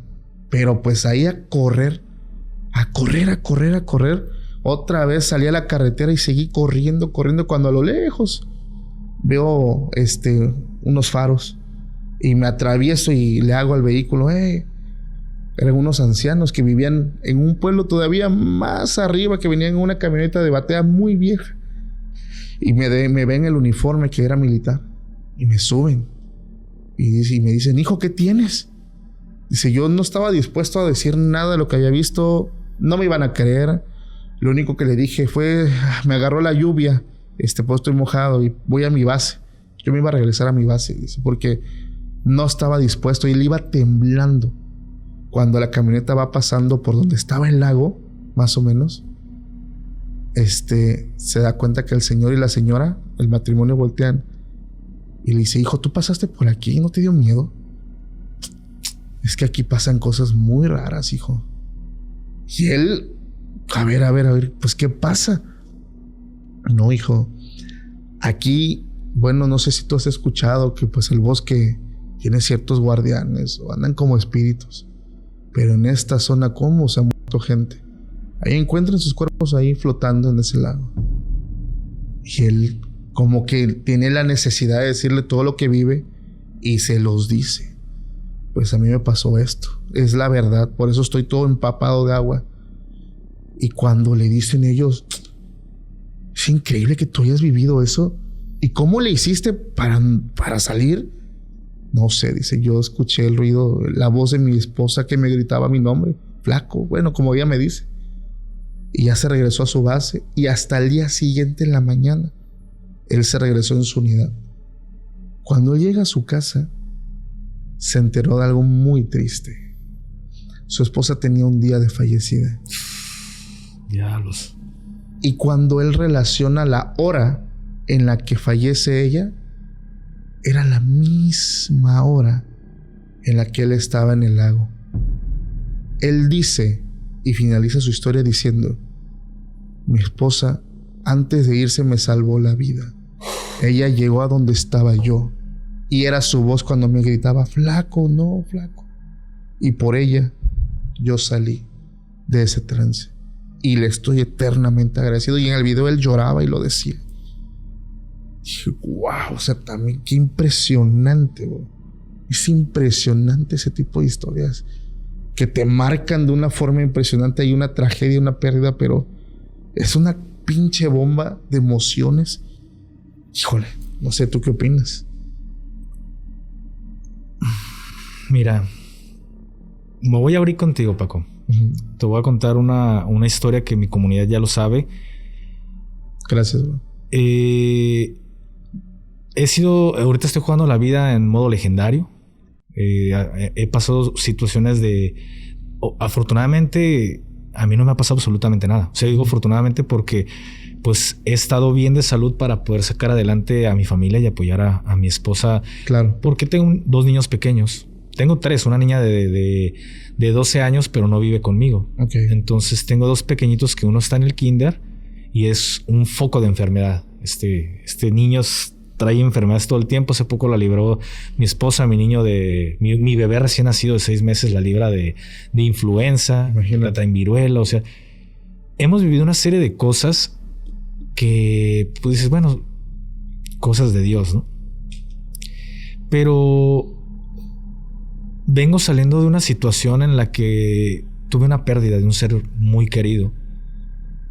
Y, ay, güey, o sea, me cuesta, ¿no? El hablar ciertas cosas porque yo quiero muchísimo a la institución. Contrario a lo que la gente piensa, porque sí, hablo temas muy delicados, temas que no lo hablo desde la forma subjetiva. Siempre trato de opinar de esa delgada línea de la neutralidad y lo más objetivo posible. Y a veces la gente piensa que uno, por haber salido del ejército, tiene que hasta aplaudir las cosas que sabes que están mal y que no hay forma de decir, no, esto no pasó.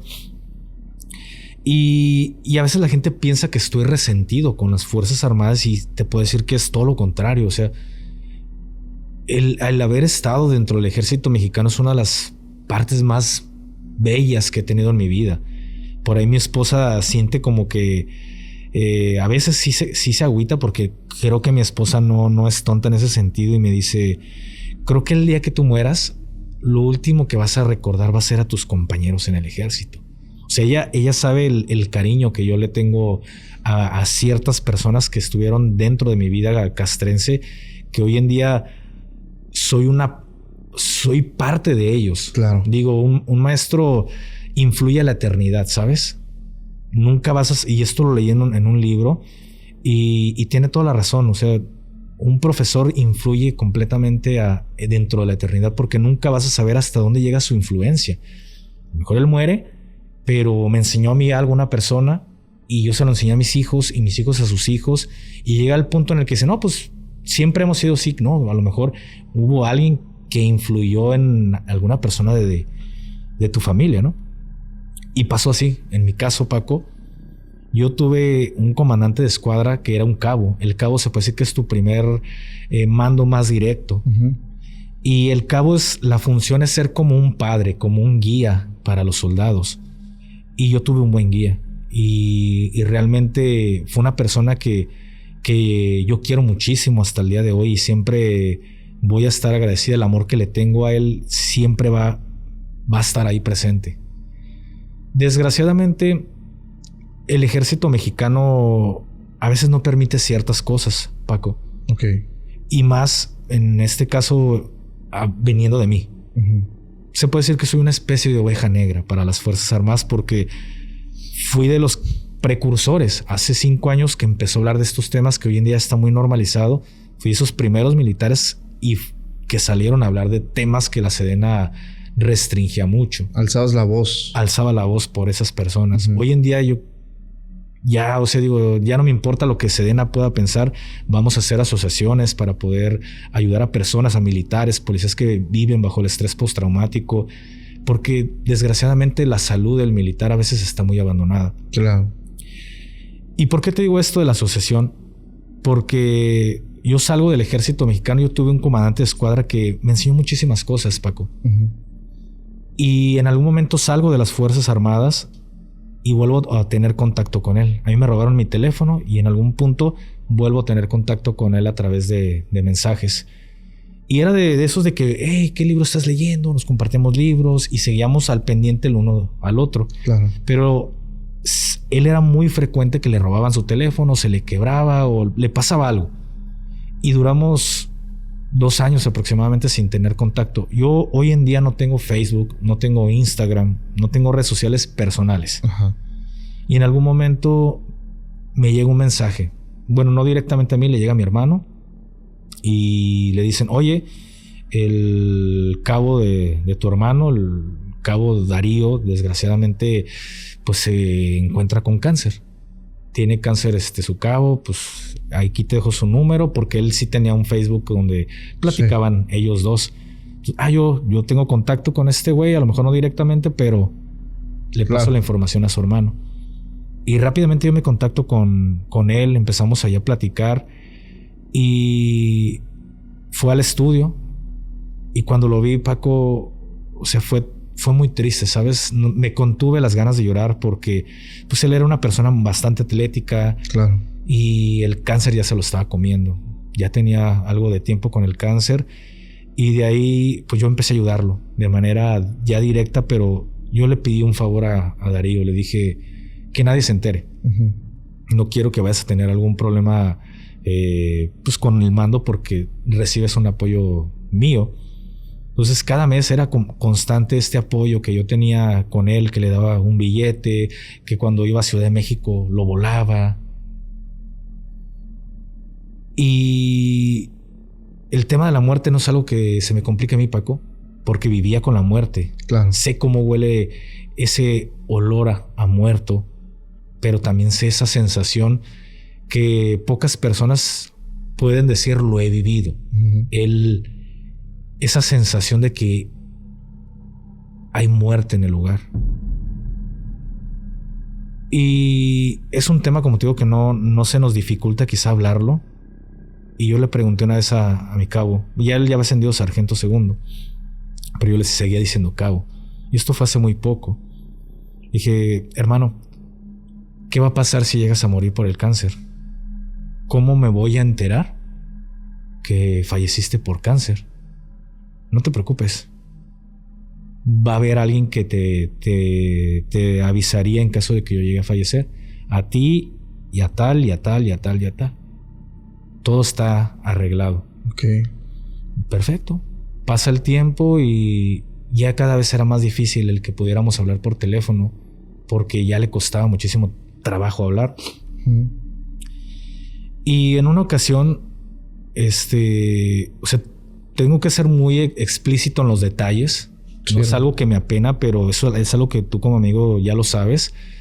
Hace rato llegué y dormí media hora. Uh-huh. Cuando sabes de antemano que traigo una situación de enfermedad de varicela de mi hijo y era para que hubiera dormido 3-4 horas, pero claro, conciliar media hora en la tarde es toda una odisea. Y en la noche me pasaba exactamente igual. ¿Por qué te comento esto? Porque yo tuve un acercamiento con cierta plantita, ya sabes, de estas, ya sabemos, para no ser tan explícito en esto, pero soy muy consumidor de esto.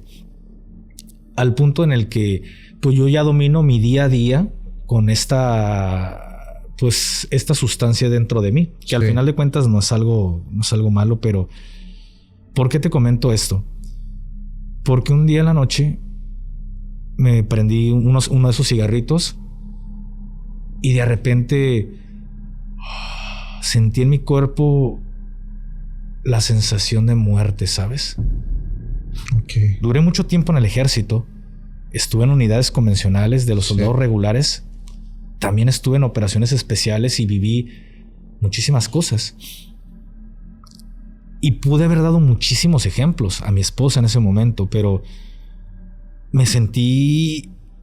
O sea, es una sensación indescriptible, ¿sabes? Claro. Una persona que ha vivido algún momento en el que sabes que puedes morir. No es lo mismo vivir un accidente y que estuviste a punto de morir a una situación en la que sabes que estás yendo a la muerte. Claro. O sea, es una sensación, y cuando pasa este silencio, cuando pasa un enfrentamiento y llega ese silencio eterno después de los disparos, después de ese olor que queda de pólvora, ajá, con sangre, el cuerpo recibe un bajón de adrenalina. Claro.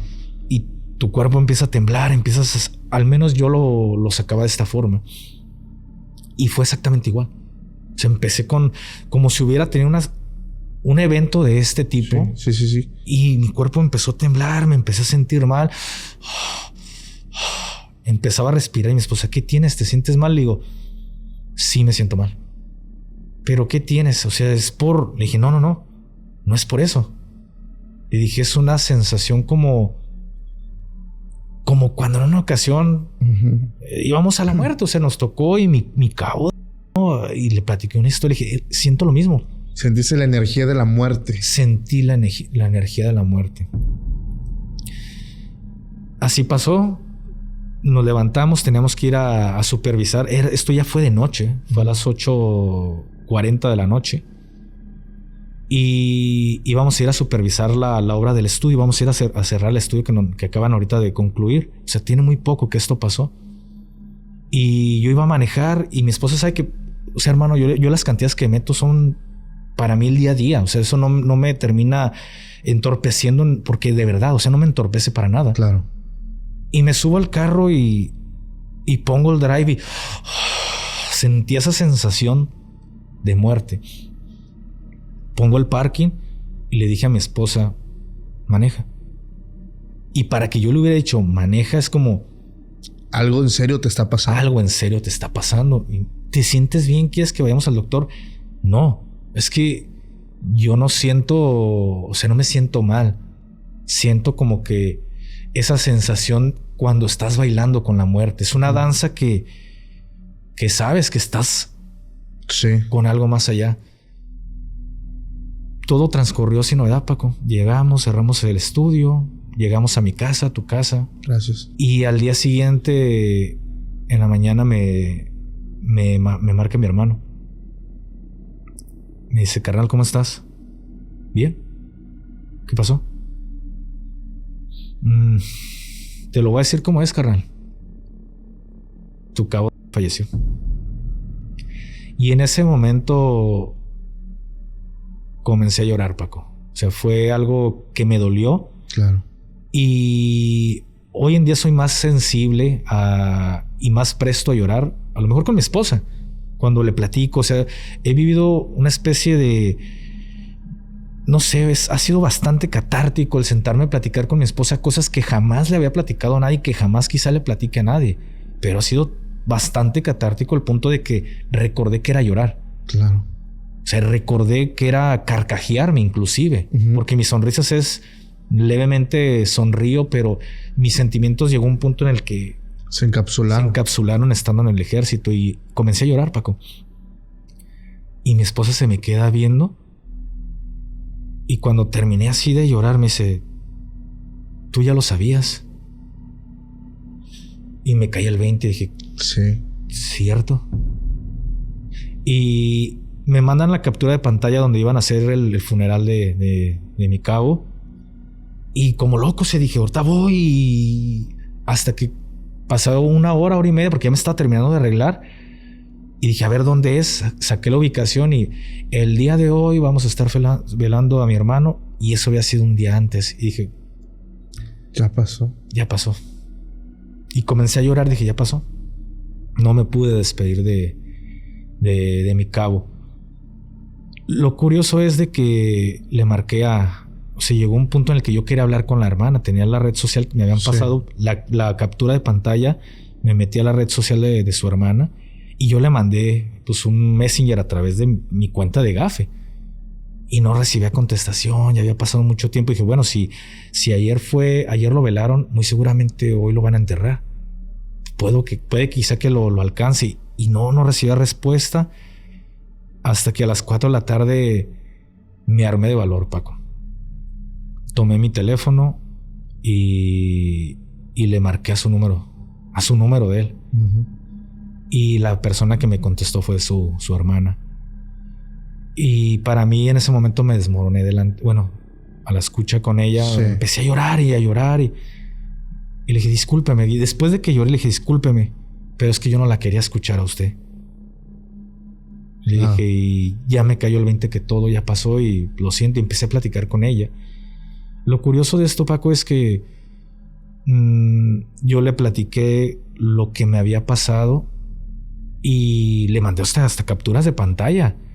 Porque cuando yo siento esta sensación de muerte, lo primero que hice fue mandarle mensaje a mi hermano, Paco. Porque pensé, él todavía está en ese contacto de la seguridad y dije, algo pasó. Pensaste en él, sí, exactamente, claro. Pero yo no lo voy a hacer de que... O sea, yo nunca mando los mensajes de, ¿qué onda? ¿Cómo estás? ¿qué pasó? Porque él cuando lo vea va a decir, algo pasó y lo voy a poner en una situación de estrés innecesario. Ajá. ¿Qué onda, carnal? ¿Cómo andas? ¿Todo bien o qué? O sea, yo discretamente... Sí. Y él, pues me contesta a los minutos, ¿todo bien, hermano? No, pues no, nomás ahí, cuídate, échale ganas, no te metas en pedos. Las recomendaciones de siempre, dije, todo bien. Le mando esa captura a ella, le dije, mira, a las 8:30 Ajá. le mandé esto y como 8:36, 8:40 sentí esta sensación. Y ella me contesta que fue a la hora en la que pues mi cabo falleció. O sea, él empezó a agonizar. Ella me cuenta su historia y tengo el permiso inclusive de ella. Ella me cuenta su historia de que fue a la tienda a comprar un mandado y ella todavía cuando se fue lo vio bien, le preguntó, oye, ¿ocupas algo? No, no necesito nada. Se puso a hacer de comer y su hijo de ella va y le avisa, oye, mamá, mi tío está mal. Cuando ella llega lo ve todavía con los ojos abiertos, pero ya la mirada ya perdida y con la boca abierta y ya estaba agonizando. Cuando empieza todo esto fue 8:30 y tantos. Cuando él fallece, termina falleciendo a las 8:40. Entonces... La misma hora. Y no dejé de llorar, Paco. O sea, no dejé de llorar. Y dije, me vino a visitar. O sea, y mi esposa estaba incrédula, Paco. Estaba incrédula, pero decía... ahí es cuando, por muy escéptico que sea... Ella no es escéptica, pero ella dice... Lo estoy viviendo en carne propia. Claro. ¿Cómo lo asimilas? Pasan los días, Paco. 2 días aproximadamente. Y le dije a mi esposa, vente, vamos al Museo Militar. Y para hacer unas pruebas íbamos a hacer un blog que no salió. Y total, a la entrada tuve un roce con el militar que estaba encargado porque se puso en una situación medio ahí... Hostil. Hostil cuando dicen, aquí se hace lo que yo digo. Y llegó un momento en el que dije, ahorita saco mi teléfono y grabo para que vean cómo actúan ante el personal civil. Y curiosamente, cuando empecé yo a hablar con él, entro al museo, hago la grabación. Ellos pensaban que era civil. Cuando termino, salgo del museo y uno de los muchachos, uno de los soldados que está en el museo, no con el que tuve el roce, un soldado, cuando firmé mi bitácora de salida, me dice, ¿le puedo hacer una pregunta? Y yo, sí. Usted es el GAFE 423, ¿verdad? Y le dije, sí, hermano. Sí, lo reconocí por su voz. Tiene una voz muy característica. Y me dice, ¿me puedo tomar una fotografía con usted? Sí, claro, hermano. Me tomo una foto. De hecho, lo etiqueté en mis historias de Instagram. Y otro soldado, porque una cosa es el personal que está dentro de lo que viene siendo el servicio del museo. Otra cosa es el personal que da la seguridad externa y interna al museo. Una cosa los que trabajan ahí, otra cosa los que dan la seguridad. Y casualmente la seguridad la estaba dando el batallón al cual yo pertenecí cuando era convencional. Ok. Por ahí me topé a un sargento, estuvimos ahí platicando. Lo curioso es que el soldado que estaba ahí en la entrada de la guardia, yo tuve un contacto con él porque el encargado le dice, no lo dejes entrar. Y yo, pues, ¿por qué me van a dejar entrar si esto es libre? Y le dije al soldado, ¿no vas a dejar entrar? Le dije, tú, y empecé a hablar con él bajo, no, sí, adelante, pase. Lo curioso es que cuando grabo Paco, dije, subiré el video. Dije, nada, así que quede. Y lo estaba viendo de chismoso. Y llega un punto, Paco, que mi esposa se estaba secando el cabello y cuando volteó me vio que estaba llorando. Tendido sin lágrimas. Dice, ¿qué pasa? Y le muestro el teléfono. Dije, mira. Y ella se queda, ¿qué? Le dije, no cabe duda que mi cabo se quiso despedir de mí. ¿Qué pasó? Mira el arma que tiene el soldado que estaba armado, el que estaba de vigilante. Mira el número. Tal número. O sea, un número menor al mío. Ahorita detrás de cámaras te digo cuál era mi número, por así decirlo, de empleado. Ok. Pues casualmente él tenía el arma que en algún momento había sido exactamente el arma que había sido de mi comandante de escuadra. O sea, exactamente el arma. ¿Por qué vas a decir cómo pasa esto?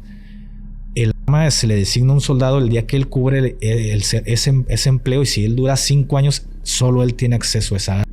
Ok. y todas van marcadas por un número de serie, Sí. pero también por un número de empleado. El número de serie es el número que trae ya de por sí el arma. Ya tú le pintas el número del cual pues tú fuiste ese número de trabajador o empleado. Pues esa era el arma de él. Y para que o sea, es imposible. Un arma, si te la entregan y te la entregan como el arma 305, hasta que el arma cause baja, a lo mejor pasan 10, 15 años, siempre va a ser la 305.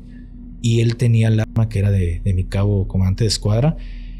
Y dije, son tantas cosas. Wow. O sea, son tantas cosas que es innegable hoy decir, vino a despedirse de mí. Claro. Entonces, eso es lo que me pasó, Paquito. Híjole, hermano. Es algo que creo que cuando la gente quiere despedirse de ti, Sí. pasa. Y ahí fueron otras cositas más, ya un poquito más personales, Claro. pero fueron muchas señales de... No, hombre, te agradezco un montón, amigo, porque es algo muy delicado y te quiero agradecer mucho por haber compartido eso con nosotros, conmigo, con la comunidad del podcast. Son temas, yo siempre lo he mencionado, muy personales que tienen un impacto en tu vida y de verdad le pido a toda la audiencia muchísimo respeto, por favor. Son temas muy delicados y de verdad no me queda más que darte las gracias, hermano. La cuestión sobrenatural, el tema paranormal, nos queda claro que existe, que se manifiesta y que el cuerpo humano tiene incluso una reacción, como en tu caso, sentías eso, ¿no? Y yo creo que para todos es innegable que efectivamente, como tú lo determinaste, él vino a verte, a pesar de que tú no lo veías, él sí te veía, tú solamente sentías esa energía de un ser que ya no forma parte de este plano. Sin embargo, él sí te vio y pudo estar muy cerca de ti, tan cerca que ni te imaginas. Y ese tipo de experiencias yo creo que vale la pena recordarlas y llevarlas pues, a la muerte. Y hermano, no me queda más que darte las gracias. ¿Qué forma de terminar este podcast? ¿Cómo te la pasaste? Muy bien, la verdad me la pasé muy bien. Pues algo complicado, ¿no? A veces abrir ciertas cosas que quedan ahí, pero pues mira, afortunadamente, o sea, yo me siento afortunado en ese sentido, a pesar de que me duele, porque me duele y toda la vida me va a doler, porque hay ocasiones en las que pues nada más le digo a mi esposa, pinche tío, ¿no? O sea, porque de repente me acuerdo, está muy presente en mi día a día, no solo él, sino muchísimas personas que formaron parte de y digo, pues qué afortunado soy porque me dio la oportunidad quizá de decir, vino a despedirse de mí. Y a mí me gustaría cerrar este episodio, Paquito, ya que vamos a terminarlo, me gustaría mostrarte algo. Ok. Algo que me llegó, no lo quise subir porque dije, lo va a ver Paco. Y pues la temática va muy, muy de la mano de... Y antes de mostrarte este video me gustaría aclarar una cosa. Creo que los soldados viven a diario cosas paranormales, pero no lo suben. ¿Por qué no lo suben? Es como cuando dicen... oye, ¿por qué no? O sea, hay tantos avistamientos ovni, hay tanto paranormal, pero ¿por qué no suben las cosas? A veces hay un motivo detrás de. Claro. Y el motivo de los militares es que se pueden meter en muchísimos problemas hacia con el mando. Sí. Porque si ese video quizá le llega al mando, puede haber problemas. Entonces, me llegó un video bueno, fueron dos, ahorita te los voy a mostrar. Esto pasa en un hospital militar. Ok. Los hospitales militares son muy similares al IMSS, pero con control, como debería de ser la cosa en realidad. Pero llega un punto durante la noche que se cierra a toda la familia y solo se quedan los que van a quedarse como encargados de sus familiares. Pero el hospital se cierra por completo. Imagínate estar haciendo guardián en un hospital militar y escuchar cómo llora un niño. O sea, esto ya es tan común. Híjole. Que o sea, ya es de boca en boca. Pero ¿por qué no se filtran esos videos? ¿Por qué no salen a la luz? Claro. Porque a veces tienen problemas y aquí es donde me gustaría mostrarte. Igual te lo voy a pasar. Sí. ¿Lo podemos pasar en el podcast? Sí, claro. Ah, perfecto. Se lo paso a tu equipo de trabajo. Nada más hay que porque fue una captura de estado. Ok. Una captura de pantalla de un estado y pues ahí... para que no se vea. Puedes ponerle play.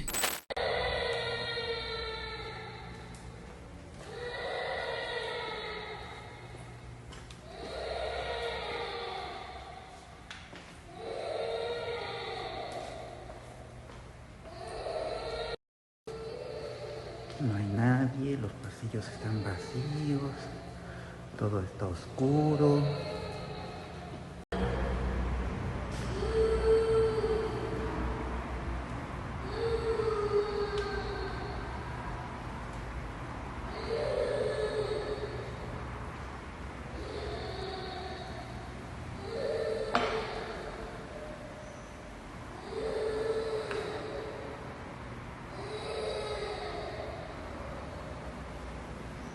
Pues esta es la actualización.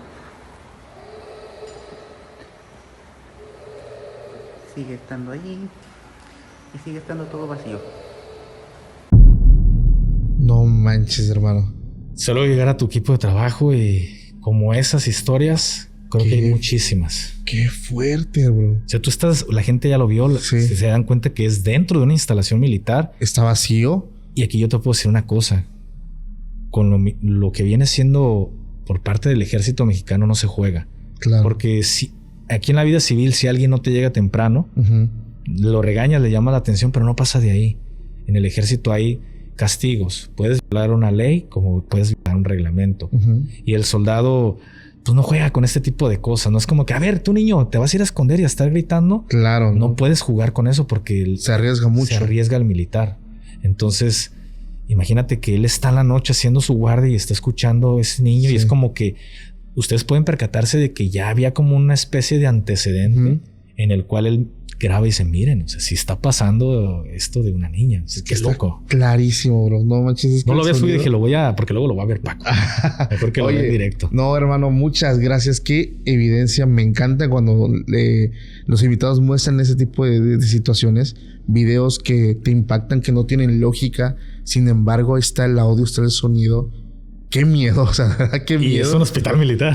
Y es un hospital militar. No manches, hermano. Te agradezco muchísimo, muchísimo que hayas aceptado la invitación, que hayas compartido con nosotros tus experiencias, hermano. Ahora sí que no me queda más que agradecerte. Gracias, Paco, por la invitación y también gracias a toda la audiencia que llegó hasta este punto. Que no olviden apoyar el contenido de Paco Arias, que felicidades, hermano. Me da mucho gusto ver todo lo que has crecido y pues no me queda más que agradecerte a ti y también a todo tu equipo de trabajo que estuve apoyando y a toda tu audiencia. Muchas gracias. Familia, ya saben que por favor no olvides colocar las calaveritas si terminaste este episodio y no olvides seguirnos en todas las redes sociales. Antes de irnos, por favor, hermano, recuérdanos cómo la gente puede conocer todo lo que estás haciendo. Mira, estamos aquí en YouTube como, bueno, de donde nos estén viendo, ¿no? Pero estamos como Gafe 423 en todas las plataformas, somos el que más número tiene y también estamos ahorita ahí posicionando fuerte este nuevo segmento de el podcast Zona de Guerra. Ya en Spotify llevamos echándole ganas, entonces perfecto. En Spotify pueden buscarlo como Zona de Guerra, Gafe 423 y ahí van a poder escuchar esas historias que no todos se animan a platicar o no todos se animan a mostrar a la audiencia. Entonces, pues nada, agradecido por todo, Paco. Hermano, gracias. Familia, por favor, ya saben que los enlaces a los canales de nuestro invitado están en la descripción para que vayas y también vayan y apoyen y ahí pónganle, venimos de parte de Paco para que él vea el apoyo que está recibiendo. Gracias a toda la comunidad que llega al final. Les mando un fuerte abrazo y les deseo lo mejor. Muchas bendiciones para ustedes. Nos vemos en el próximo video. Hasta la próxima. Bye bye. Chao.